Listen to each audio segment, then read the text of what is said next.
Bonjour et bienvenue sur cette nouvelle vidéo pour la chaîne Tout va bien Marine, la chaîne où on avance ensemble avec les plantes. Attention, j'ai tout aménagé pour cette nouvelle vidéo.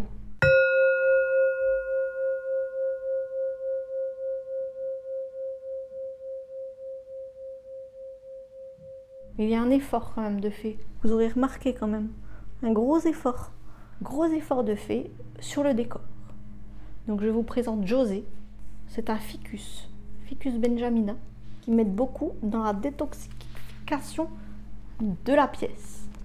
Parce que oui, les plantes, ça nous aide tout le temps pour tout.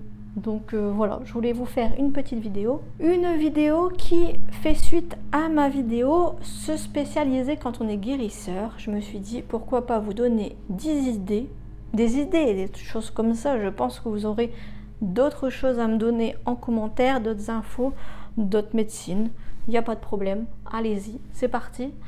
On va parler de 10 médecines naturelles avec les plantes et je peux vous dire que merci beaucoup pour le sujet parce que j'ai encore appris.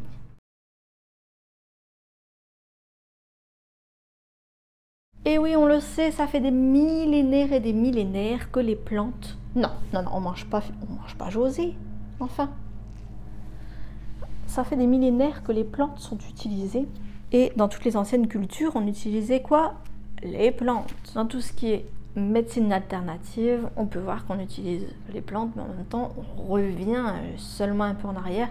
Et même quand on étudie la médecine d'aujourd'hui, en fait, les médicaments, souvent, c'est utiliser d'énergie de plantes qu'on refait chimiquement pour vous les donner. Je prends l'exemple de l'aspirine. L'aspirine, normalement, ça vient d'un arbre. Et on vous l'a donné en version de synthèse.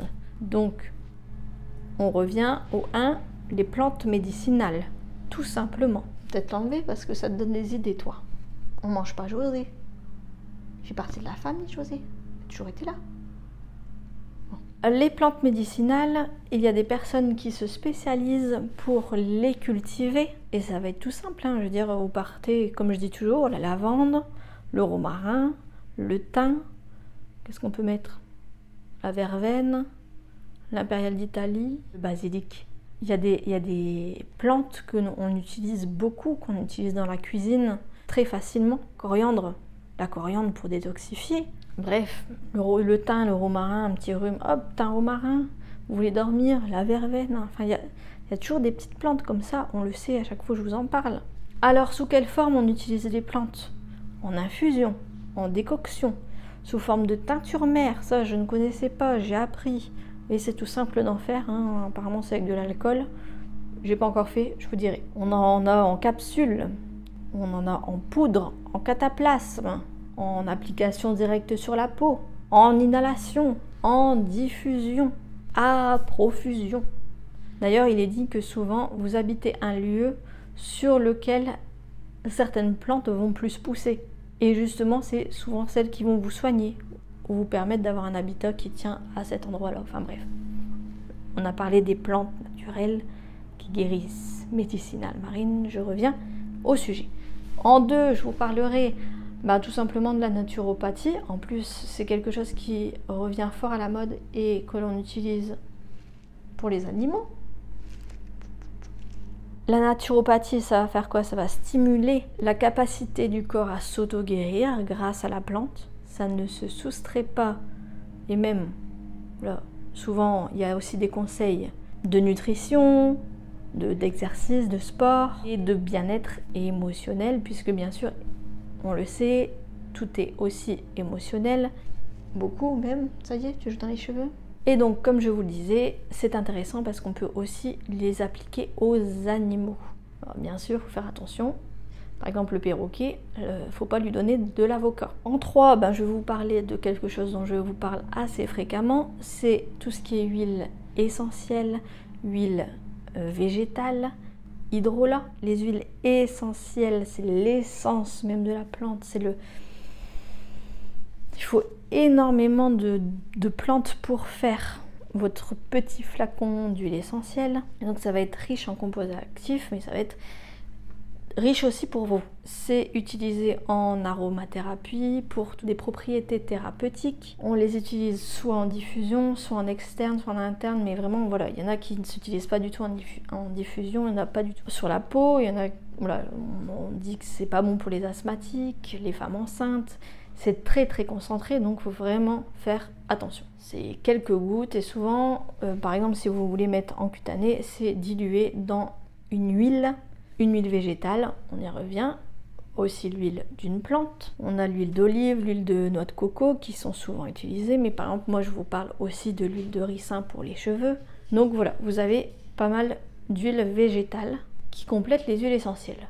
Mais le mieux, qui ne se conserve pas très bien, je vous le concède, c'est les hydrolats. Et ça, c'est les trois, ce sont des choses que je vends, donc j'apprends, je me forme là-dessus. Les hydrolats, c'est une infime partie donc de la plante, ça va être très très dilué. Hydro, ça vient de eau, donc hydrolat. Et là, on peut l'utiliser directement sur la peau. Je vous avais parlé de la camomille romaine par exemple pour les problèmes cutanés, des démangeaisons, etc. Donc pour calmer. Et justement, en parlant de calmer, et souvent les problèmes de peau, qui sont souvent des problèmes plutôt émotionnels. Bon là c'était un 3 en 3, mais on va passer au 4 quand même à un moment. On parle des fleurs de bac. Je connais quelqu'un qui utilise les fleurs de bac et elle m'a plutôt convaincue quand elle m'a dit que les fleurs de bac utilisaient vraiment une concentration, l'énergie d'une plante sans utiliser comme les huiles essentielles. L'huile essentielle utilise, voilà, je dis des bêtises, mais par exemple il faut 5 kg de rose pour faire, c'est pas ça, je crois que c'est beaucoup plus, mais il faut beaucoup de matière pour faire une essence, une huile essentielle. Que les fleurs de bac, c'est utiliser directement l'énergie d'une plante, donc c'est vraiment tout petit. Et les fleurs de bac, on les connaît plus pour jouer sur tout ce qui est émotionnel. On parle par exemple du rescue, j'espère que je le dis bien. Et je sais que par exemple les huiles essentielles, on ne les utilise pas avec les animaux, c'est beaucoup trop fort. Et les chats en particulier, c'est pas très bon d'utiliser des huiles essentielles quand on a un chat. Et les fleurs de bac, par contre, ça s'utilise. Et je crois que vous en avez parlé parce que j'en ai dans une huile de massage pour les problèmes musculaires. Donc ça joue pas mal sur l'émotionnel, c'est pas mal. À tester, à voir. Je vous laisse regarder. En 5, je vous parlerai d'homéopathie. Alors, je connais un humoriste qui a fait des blagues sur l'homéopathie. Donc du coup, j'ai un peu du mal à vous en parler comme ça. Mais c'est vrai que voilà, ça parle de l'énergie, l'homéopathie. Sur le principe, c'est très dilué, c'est l'énergie d'une plante qui est très diluée, mais ça parle toujours de la même énergie, d'une énergie de plante. En 6, je pourrais vous parler d'apithérapie. Alors, happy, pas comme happy, mais comme happy les abeilles. On le sait, tout ce qui est produit de la ruche, moi, la propolis, quand je suis enrhumée, c'est quelque chose que j'adore prendre. Tout ce qui est gelée royale, enfin, je propose aussi des produits avec tout ce qui est produit du pollen, etc. Ça résout pas mal de soucis. Ça agit sur tout ce qui est immunité aussi beaucoup. Et on le sait, les substances ont des propriétés antimicrobiennes, antioxydantes. Bref, ça résout pas mal de soucis, de problèmes de santé. À vous de tester. En 7, même si on en a déjà un peu parlé avec les huiles essentielles, mais l'aromathérapie, le fait de sentir les odeurs de plantes, ça peut déjà vous aider à vous guérir. On va stimuler le bien-être physique, émotionnel, le relâchement par exemple. Et on peut utiliser ça aussi avec la massothérapie, c'est-à-dire qu'en fait, comme je vous le disais, j'utilise moi par exemple une huile de massage où il y a des huiles essentielles, des fleurs de bac, bref, de l'aromathérapie, de la massothérapie. On masse avec des huiles essentielles de plantes. On utilise les plantes, encore. En 8, j'ai une amie qui me parlait de gémothérapie. Alors j'ai été regarder ce que c'était. Et la gémothérapie, c'est le fait d'utiliser les extraits de bourgeons de plantes. Alors, dans les huiles essentielles, il y a aussi un peu ça, il me semble, puisque on utilise pas forcément une plante. Il y a aussi des parties de la plante, petit grain bigarade par exemple. Je pense à celui-là. J'adore cette odeur. Mais il y a par exemple, je dis des bêtises, mais le romarin à camphre, le romarin cinéole. Enfin, il y a plusieurs romarins parce que ça vient d'un pays où il y a besoin d'eau, ça vient d'un pays qui a besoin de peu de soleil, beaucoup de soleil. Ça vient de différents endroits qui n'ont pas forcément les mêmes besoins, comme vous naissez à un endroit où vous avez des besoins particuliers. Bref, voilà, ça va faire une trop longue vidéo, mais je vous invite à vous renseigner. Donc la gémothérapie sur le bourgeon des plantes. Ça me fait penser aux graines germées, ça. Alors en 9, je vous parlerai de la phytothérapie, l'utilisation de plantes médicinales pour prévenir et traiter des maladies. Et là, on va tout utiliser, les feuilles, les racines, les plantes, les écorces et les fleurs. Et alors en 10, je vous ai gardé le meilleur, la spagyrie. Je crois que je vais le noter en dessous parce que je ne sais pas si je le dis bien, il y a trop de grandes lettres. La spagyrie, je vous lis parce que je ne veux pas dire de bêtises. La spagyrie est une forme d'alchimie médicale qui combine des principes de la médecine naturelle, de l'alchimie et de l'astrologie pour créer des remèdes à base de plantes. Oui, Agathe Spagyrie. Spagyrie. Je ne sais pas comment on dit. Je vous le noterai en dessous. Vous l'aurez dans l'article, comme d'habitude. Et puis en bonus, je voulais vous parler des herboristes. Bah oui, parce que finalement, je me dis, j'ai été en Espagne où il y avait encore des herboristes. Et je me suis fait la réflexion qu'il n'y en avait plus beaucoup en France. Ça revient, je pense que c'est un peu interdit, je ne sais pas. Mais voilà, les herboristes finalement, avant il n'y avait pas de pharmacie, il y avait des herboristeries. Et le monsieur connaissait beaucoup des plantes. Et je pense qu'ils utilisaient, pareil, tout ce que j'ai dit au début, qu'ils les utilisaient en application cutanée, en décoction, en infusion, en inhalation, etc. Bref, en fait, je pense que tout ça parle un peu de l'herboriste d'avant. On y revient.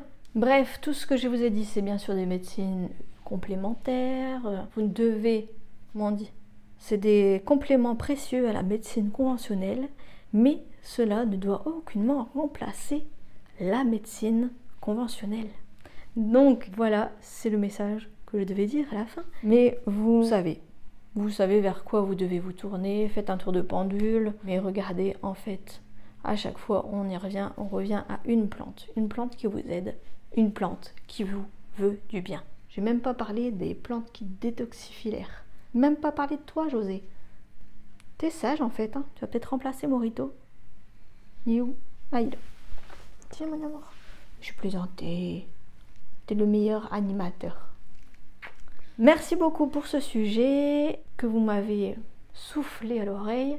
On essaiera de faire des petits points comme ça sur 10 médecines qui peuvent peut-être vous intéresser, vous ouvrir des portes, vous faire une petite lueur de « Ah, ça m'intéresse, pourquoi pas ?»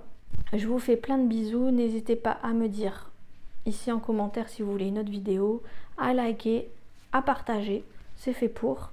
Je vous fais plein de bisous et je vous dis à la prochaine vidéo. Plein de bisous!